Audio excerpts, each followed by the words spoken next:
Hi, I'm Christy, a Pilates trainer here at Hydrow by Crew. And I'm Petal. I work behind the scenes on the support team. Today we're going to show you how to unbox and assemble your Hydrow. This process is very exciting. So exciting that you get to share this experience with another person. The first thing you'll want to do is cut the yellow plastic tags off the box. Next, you and your partner are going to want to grab the plastic handles located on each side of the box and pull up. The top of the box should slide off with ease.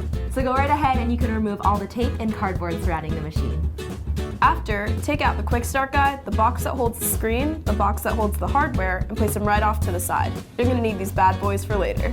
Carefully remove all the plastic surrounding your machine. Take out the small cardboard piece located at the rear end of your Hydrow.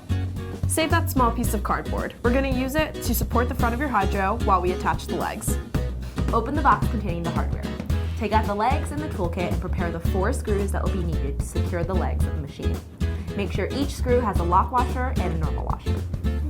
Have your partner hold the machine securely in place. Using the Allen wrench, attach the legs using all 4 screws. It's now safe to place your Hydrow on the floor. Press the button down on the neck of the Hydrow. You may need to push the neck down a little before lifting it up. Release the button and you'll hear a click when it's in place. Have your partner hold the screen in place. Make sure the holes line up and attach the screen using all 4 screws. So the cord that looks like a headphone jack, you're going to want to go right ahead and plug that into where the Hydrow sticker is.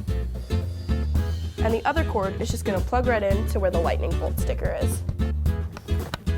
Next, take the power cord and plug the appropriate end underneath the legs of the Hydrow and the 3-pronged end into a power outlet. And now you're all set to switch that power button on.